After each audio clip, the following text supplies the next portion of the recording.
माननीय अध्यक्ष महोदय, मुख्यमंत्र्यांनी मांडलेल्या शोक प्रस्तावावर माननीय शिंदे साहेब वरच्या सभागृहामध्ये असल्यामुळे शिवसेना पक्षाच्या वतीनं आदरणीय अजितदादा,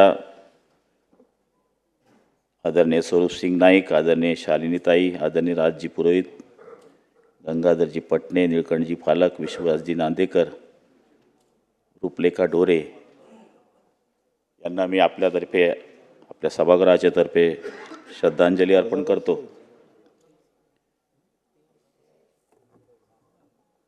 खरं म्हणायला गेलं तर 90 साली आदरणीय मुख्यमंत्री महोदय आणि आम्ही एकाच वेळेस या सभागृहामध्ये आलो। 99 साली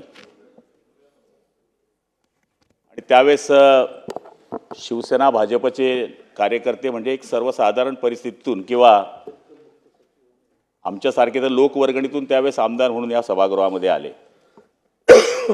पण त्यावेळेस मुंडे साहेबांना बघावं, भुजबळांना बघावं, आर रावांना बघावं, विलासराव देशमुखांना बघावं, अजितदादा हे पवार कुटुंबाचे एक मोठं नेता आहेत, त्यांना बघावं, हे आम्ही लांबून बघणारे कार्यकर्ते ज्यावेळेस सभागृहात आलो त्यावेळेस या लोकांबरोबर आम्हाला काम करण्याची संधी मिळाली। योगायोगाने या सभागृहाच्या चालीरीती जिल्हा परिषदामधून आम्ही ज्यावेळेस इकडे नेतृत्व करायला आलो त्यावेळेस या सभागृहाच्या चालीरीती आम्हाला पाहिजे त्याप्रमाणे माहीत नसल्यामुळं या नेत्यांबरोबर बसून काही गोष्टी आम्हाला त्या काळामध्ये शिकायला मिळाल्या।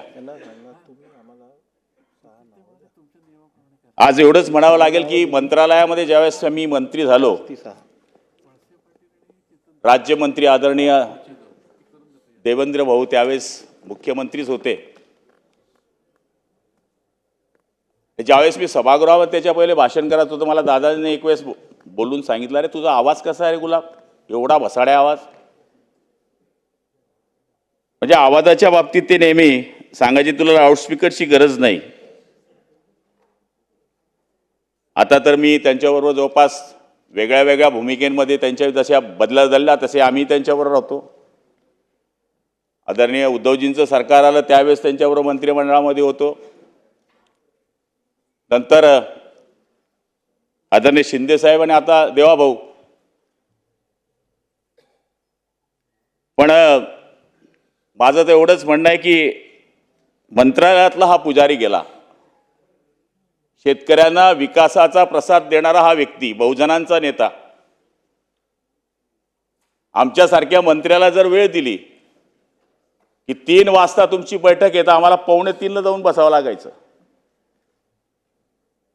म्हणजे एखाद्या वेळेस देवाभाऊ तरी आम्हाला माफ करून देणार, पण दादा वेळेवर नाही आले तर दुसरी मीटिंग स्टार्ट, बसा तुम्ही।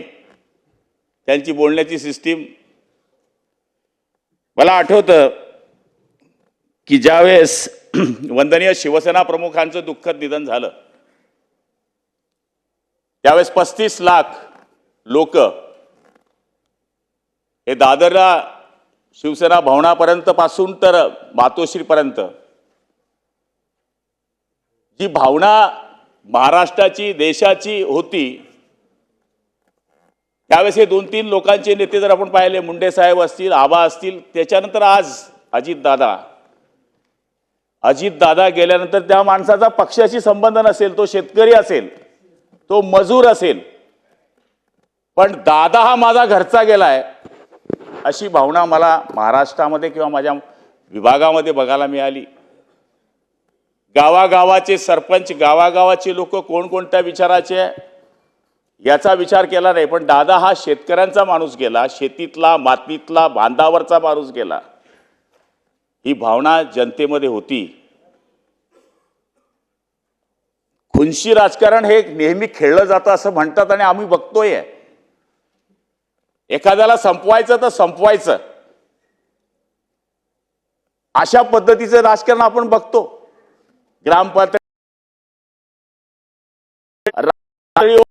केंद्र पातळीवर, पण दादांचं काम असं होतं, रागवलं म्हणजे आपल्याला वाटलं की हे काम होणार नाही, पण नंतर थोड्या वेळाने माहीत पडायचं की आपलं काम झालंय।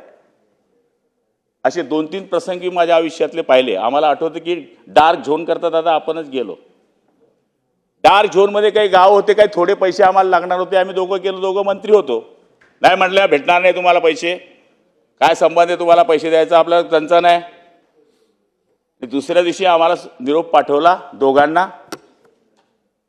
का होतं ते त्यांना आम्ही समजून सांगितलं की एवढे एवढे गावांचा विषय आहे, एवढे एवढे 47 कोटी रुपये लागणार आहे, दिले तर बरं होईल.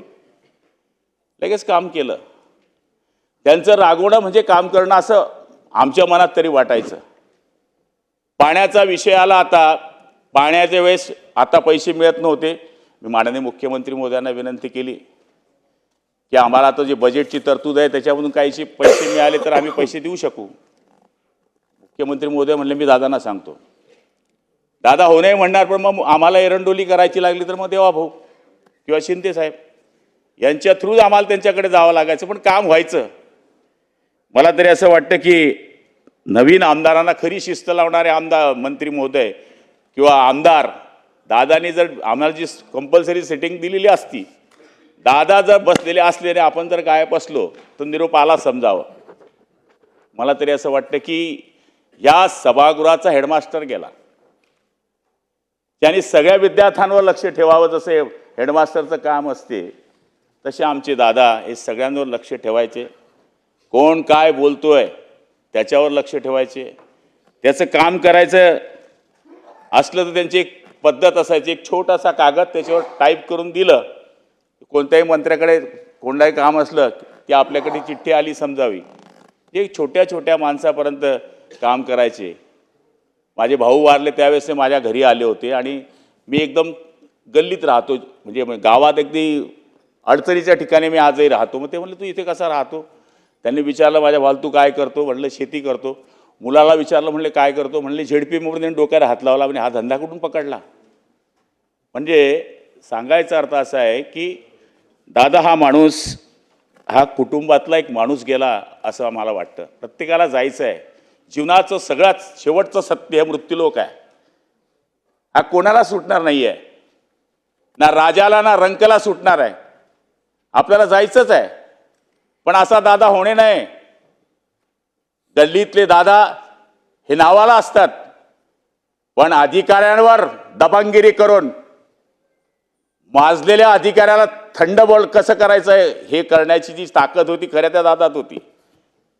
कारण की ते वागायचेच तसं शिस्तपद्धतीने वागायचे. 6 वाजता पुण्यातल्या अधिकारी झोपूच शकत नाही, ताकद नाही ती झोपायची. मी एक वेळेस 15 कोटी रुपयाची मुख्यमंत्री महोदयांना मी विनंती केली होती की आपल्याला पाणी चाचणी करता आम्हाला प्रयोगशाळा पाहिजे. त्यांनी मंजूर करून दिली. योगायोगाने ती पुण्यात होणार होती. मी टाईम घ्यायला गेलो तर दादा मला पुण्यामध्ये असं असं मंजूर झालं तर तुम्ही पुण्याला येतं तर आम्हाला पालकमंत्री तर तारीख द्या. देतो. कधी दे म्हणतं शनिवारी द्या. वेळ द्या. घे म्हणे सकाळी 6:30ची. तर दादा सकाळी 6:30 मला म्हणे 7ची घे. तर दादा मी 12 वाजता पोहोचेल. बघ म्हणे गुलाब माझ्याकडे 7:30 ते 8चा टाईम शिल्लक आहे, 7:30ची घे. तर लोक येतील का, तू टाईम तर घे. मी 7 वाजेपासून हजर होतो, मला माहीत आहे हा म्हणून टाईमावर येणार. 900 लोक होते सुधीर भाऊ कार्यक्रमाला. 900. 7:30ला आले. सांगितलं तुझा प्रधान सचिव सत्कार करेल, तुझा राज्यमंत्रीचा सत्कार होईल, तुझा होईल, माझा होईल. तू 5 मिनटं बोल, तुझा प्रधान सचिव 5 मिनटं बोलेल, मी 10 मिनटं बोलेल, मी गाडीत बसेल, मी जाईल. जाताना पोटाला असा थपका मारला, म्हणला याला म्हणता अजित पवार. वेळेवर आलो, वेळेवर चाललो. मला नाही वाटत की असे लोक आहेत की जे वेळेवर येत होतात. आम्हाला देवाभाऊंची अडचण नसते, शिंदे साहेबांची बिलकुल नसते. आमचा कार्यक्रम थोडा लेट बी झाला तर आम्हाला वाटते काय अडचण नाही, आमचे शिंदे साहेब येणार. देवाभाऊंची अर्धा तास जास्तीत जास्त लिमिट असती. दादांचं तसं नव्हतं. वेळेवर. आम्ही एक वेळेस दादा आम्ही 4-5 मंत्री होतो. दादा तुम्ही कसं आहे हो तुमचं दिनचर्या. तर म्हणले गुलाब मी रात्री झोपताना सकाळी कोणते कपडे घालायचे ते मी ठेवून देतो, कोणती चप्पल आहे ती बाजूला ठेवून देतो. जेवण केलं, मी झोपलो, सकाळी 5:30ला उठलो, 6 वाजता आपलं दरबार सुरू होते म्हणले. मला तरी असं वाटतं की त्या दरबारमध्ये लाईनीने जसं लोक पंढरीला जातात, गणपती बाप्पाकडे जातात, तसा माझा दीन दलित पडित शोषित त्यांच्या विठ्ठलाला गमवलं हो त्यांनी. बारामतीमध्ये मंदिरात जशी लाईन असते तशी लाईन आम्ही पाहिलेली. मी 1-2च वेळेस गेलो आहे.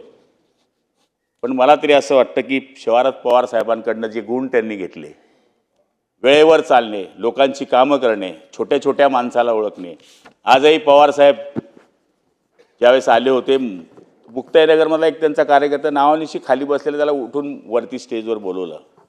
पवारसाहेबांचे बरेच गुण, असं म्हणतात की बापाचा गुण मुलात येत नाही, पण तो दादांमध्ये 100% होता. अचानक जाणं हेच भयानक आपल्या महाराष्ट्राचं मोठं नुकसान आहे. असं म्हणतात की लाख मरो पण लाखोचा पोशिंदा ना मरो. आज आपल्या राजकारणातला दीनदलित गरीब लोकांचा पोशिंदा काम करणारा नेता आपल्यातून गेलेला आहे. पंजाबराव कृषी योजनेच्या बाबतीमधला विषय निघाला त्यावेळेस ते म्हणले की नाही करू शकत आम्ही.